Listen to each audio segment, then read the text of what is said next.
I'm Darian Slayton Fleming, and thank you for joining me on Get What You Need and Feel Good About It. Do you find it difficult to ask for what you need? Do you frequently feel misunderstood? Do you have a problem or cause that you would like to learn to manage more effectively? What makes it so hard for us to tell each other how we feel? And how do we speak up for ourselves so we get what we need and feel good about it? How do we do this respectfully so that we honor the needs and feelings of others? Together, we'll explore tips, strategies, and resources that, when used mindfully and consistently, will improve our results and enrich our relationships.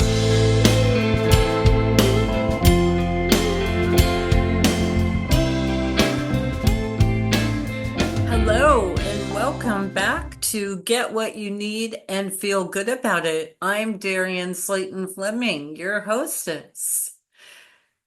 Today, we are continuing on in the series I'm doing on communication, and I have decided to focus on a different aspect of communication, which is our self-talk and how we process and express our thoughts and feelings.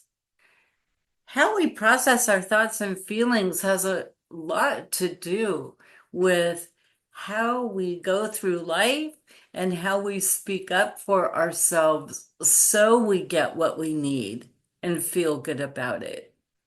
Understanding our thoughts and feelings helps us get clarity and better express our feelings and needs so we feel like we do get what we need and feel good about it. Today, I am joined by Ann Chiappetta.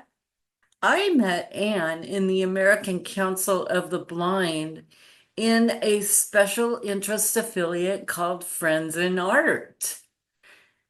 Friends in Art has an interest category all about writing.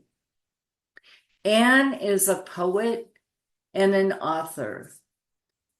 Ann's creative nonfiction poems and essays have appeared internationally in online literary blogs, anthologies, and more. She has a short story called The Misty Torrent that appeared in the Artificial Divide Renaissance Press 2021. Ann has been given a couple of really cool awards. In 2019, the Guide Dog Users Incorporated, which is a special interest affiliate of the American Council of the Blind, awarded her Excellence in Writing Award.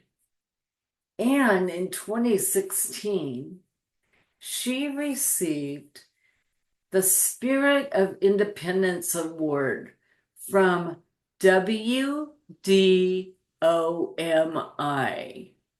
Welcome, Ann. Thank you for joining us. Hi, Darian. Thank you for having me today. Would you explain to us what WDOMI is and what that award meant to you?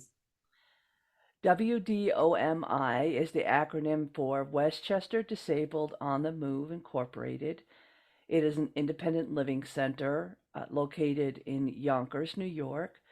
I received that award for my advocacy work for accessible pedestrian signal work in helping the local government and officials understand what an accessible pedestrian signal is and how it helps people with disabilities and why they needed to start initiating installing the apps on streets in Westchester. Ann was diagnosed in 1993 with a rare retinal progressive disease. Anne says that she accepts vision loss as part of her life, but it doesn't define who she is as a whole person. She and I have shared an interest in writing because it's a way for us to express ourselves and also explore our thoughts and feelings, which is what we're talking about today. How to use writing as a tool for healing and growth. Not only do we use words in the spoken form to express ourselves, to impart information, and to ask for what we need, but we use writing in many different ways. So, can you tell us a little bit about your journey? What helped you decide to become a writer, and what needs writing fulfills for you? Well, I am a very introverted kind of person when it comes to my feelings and expressing them. I had to learn how to do that over time. I'm of a certain age now, and of course, age and wisdom, helps you out with learning how to do those things and getting better at it. But way back when I first lost my vision, I used writing as a way to externalize all of the turmoil that I was feeling after being diagnosed with RP and being told that I'd eventually go blind. Um, Probably a lot of people that were listening to this would identify with my struggle of learning how to become a person who is blind after being sighted for so long. And poetry and essays helped me uh, use the art of writing as a catharsis. Uh, and that's part of what helped me process my grief over the loss of my vision, my anger over it, and the why me. Um, I also uh, saw a therapist at the time as well. So those two things combined together, in terms of my mental health, helped me recover more quickly and actually learn, how to be a whole person again because I felt broken. Yeah, feeling broken is a very lonely place. And that's when I do most of my writing, is when I feel broken, when I feel adrift. And I don't do as much writing when things are going well.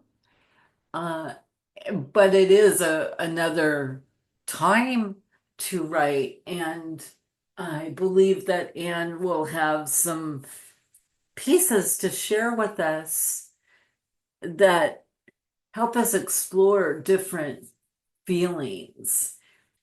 Since you spoke about your experience with vision loss, I was thinking that I would have you read some of the pieces that you've written that helped you work through some of your feelings. And so, would you share with us at this time the poem that you wrote about your experience with vision loss? Sure. This poem is called Dysfunctional Love. I wrote this poem and probably about 8 years ago, and I included it in my collection called Words of Life Poems and Essays. Here you go. Dysfunctional Love. You never really helped me, you know. I slipped from the birth canal damaged. Beautiful irises, hazel with flecks of blue and moss green. bilateral duds. I thought everyone squinted, tripped, and panicked at night. I thought missing a ball thrown at me directly was just clumsy. I loved you, and you let me down. You didn't perform, protect, keep me safe. I know it isn't your fault. Blame it on genetics. I loved you and had to let go. Oh, how I hated the pain of not seeing, not feeling the freedom, the independence. It burned, led to doubt, holes of black sorrow. Not even the rosary could save me. Yet here I sit, loving you, or the ideal of you. Lovely twins entwined, conjoined by a frayed optic thread. Tiny malfunctioning cells taking up space in my head. Ocular persona non grata. How I miss you. Thanks. Wow. I'm sure that our listeners will want to ponder those words.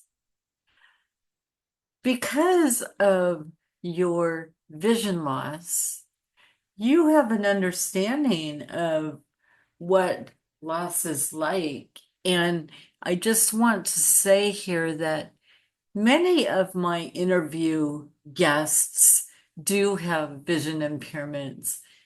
That's because that's the community I most identify with and where my connections are. But if you are listening and you have another type of chronic health condition or disability, or even if you don't, you may struggle with similar feelings and thoughts. So I wanted to ask you, Annie, can you tell us about one or two barriers that you have had to overcome to be able to continue your writing career? And what helps you stay the course? In terms of barriers, I think my myself is the biggest barrier because in terms of confidence and uh, giving myself permission to say that I am a writer, even though I'm blind. Sometimes those two things conflict with one another, especially um in my capacity of calling attention to myself, and saying I'm a writer and I want to be heard. And I also find a conflict about, do I want to be heard because I'm a blind person who writes, or do I want to be heard because I write and I'm talented? So there's that's an internal conflict I often have with myself, and sometimes comes out in a lot of my writing, especially my poetry, when I'm referring back to my disability. How do you stay the course? How do you keep doing what you love doing, even when there's barriers? I think the biggest thing is self-discipline, and that you have to develop that at first over time. So in terms of writing and giving myself permission to write, and I already talked about that, is having a routine, um, and having it the routine and the self discipline to back me up at times when I don't feel, uh, when I'm having, I don't believe in writer's block or anything, but sometimes I do have low moments, those moments where I don't feel so inspired, but I do know I have to get back and get something done or meet a deadline. And that self discipline is what helps me get over that hump. Do you have any strategies that help prompt you or help you process or clarify the parts of yourself that need to be expressed? That is a wonderful question. And yes, I I have, of course, when you're a writer, you're in your head a lot. I spoke before about externalizing my thoughts and my feelings. And the first type of writing I did to do that was poetry. So poetry will always be my go to when I want to find out how I think about something or how I want to understand something. It could be how I want to express what I'm hearing, or even like if I'm on vacation and something interesting happens, how to capture that. And capturing my feelings is in poetry is actually way harder than anything else I've ever done in my writing career, but it's it's so rewarding when you get it right. Um, and I can't really say how it happens for me. Um, So I usually sit with a thought and I toss it around in my head and okay, what am I feeling about this? What words would I use to express this? Sometimes I'm not successful. Sometimes I do have to, go back to it later. It's too overwhelming or too overpowering, or I'm not focused enough. And that's okay. I give myself permission to say, okay, now's not the time. Let me go back to it. So there's an element of patience with yourself as well as asking the questions, sitting with maybe in quiet, listening to your inner voice and just pouring out whatever comes to mind. So I know sometimes when I write, things write themselves in my head. I just don't know where they come from, but they come right out through my head, through my fingertips. And other times I write down ideas. And then that's kind of like my first draft. And I'll percolate about it and edit. And so sometimes poems or stories are written over time, and sometimes they're written in the moment. I know that you have some other pieces to share with us. We talked a little bit about loss. We write about different events, feelings, and thoughts that we have in life. And so some of the times that we write might be about loss, as in your poem about your vision loss. But I also know that you have another poem about loss regarding losing your father, correct? Yes. Can you share that with us? Sure. A lot of my poetry is about loss. Uh, like I said, a catharsis. Mhm. This is about my dad who died from Alzheimer's about 10 years ago. It's called Salutations. Goodbyes were said long ago, although I couldn't say why. A life of 80 years has ended, and with it the deal making begins, preceded by melancholy, preceded by guilt and denial, and anger the funereal umbrella, a black winged shroud, flapping and snapping, refusing to fold. Preceded by watching my father slowly die, a young girl's fractured attachments, brought on by divorce, a father's quiescent avoidance, built the wall in due course.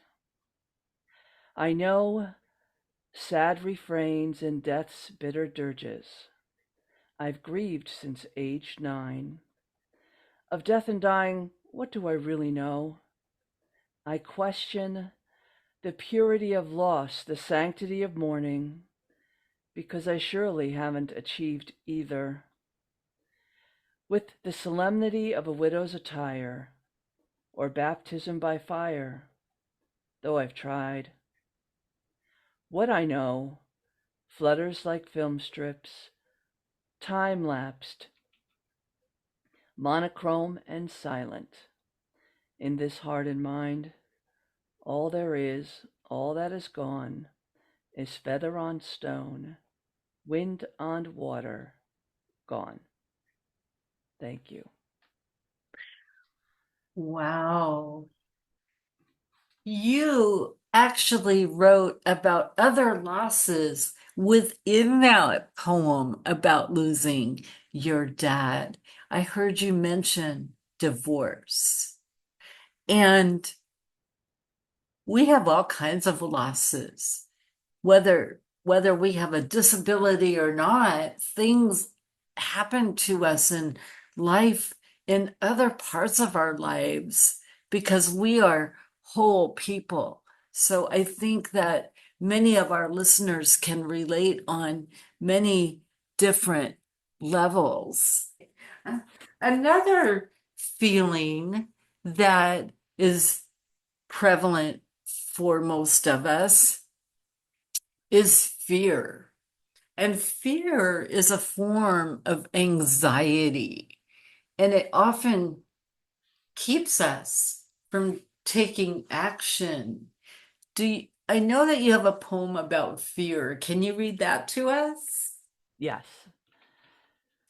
This poem was written about my fear of taking the final plunge into blindness, losing the ability to read the printed word or use magnification.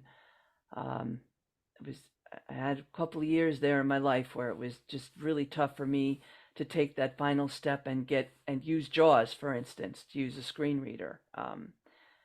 It was a time in my life where it was very difficult for me to admit that I would no longer be able to read print. It was a difficult time. So this poem is called Diving.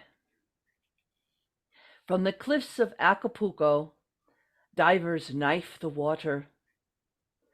Burnished, Speedo-clad bodies wait for a chance to be a projectile. I wait, afraid to take the plunge, envying their courage. Doubt clings like sand. I am so separate, so frightened. I'll never jump. Thank you. We have been talking about writing poems mostly, and writing can be done for so many reasons to express our thoughts and feelings, and also to clarify our thoughts. We can even use it in terms of documenting events that happen so we can refer back to them if we need to do some advocacy for ourselves. And in terms of just overcoming an event in our lives, we can use journaling. We can even just write affirmations for ourselves and post them where we'll see them readily when we need to be reminded of how we can stay strong. And in future, I am hoping to have a guest come on and talk with us about a therapeutic process called narrative therapy. And Anne actually, through her poems and her stories, is doing a form of narrative therapy that any of us can do, whether we know the professional way to do it or not, because it's all about expressing ourselves and coming to a point of understanding and healing. So, Anne, do you have any final thoughts about how writing fills your cup? Writing is, I wouldn't be able to be as grounded of a person without writing. Writing is my creativity grounder. I'm a very creative person, like I said before, and before I went blind, I was a very visually driven person. I designed furniture and I sketched and I visited museums and loved visual art. And then when I lost my vision, I had to find a different way to channel that creativity, and writing was the answer for me. So I'm very blessed to be able to have made that transition in my life so I could continue, a life that I find, where I feel blessed and I feel fulfilled. And I've been able to achieve the writing goals that I've dreamed about since I was a child. So, That's wonderful. And we can write, as we said, about times when we're broken. But I also know that writing can give us hope and joy and reason to keep on living the lives we love. Check the show notes for Annie's contact information, and I hope you will explore and learn more about her, maybe even glean some ideas about how you can use writing to motivate yourself and to heal yourself. And I want us to leave this interview on a high note, because we can also write about hope and joy. So, in closing, Annie is going to read a poem that she has written that gives her joy. Will you share that with us, Annie? sure. This poem is called Air Dancing. Under latticed dome abides a steed on brass pole tether. Carnival jewels adorn a saddle of faded leather. Black forest songs are performed by tin men wearing hose, seen at a glance as I whirl past, round breezes stirring my clothes. I recreate what age has chased by riding beside my child. Joyful smiles emanate as we prance aloft for miles. Carousel, I knew not your circular deceptions, causing my eyes to tear from windy reflections. I, my child, meek and mild, meshed in imagination, whirling, urging our horses to unknown destinations. As our ride concludes, we gratefully pat our steeds.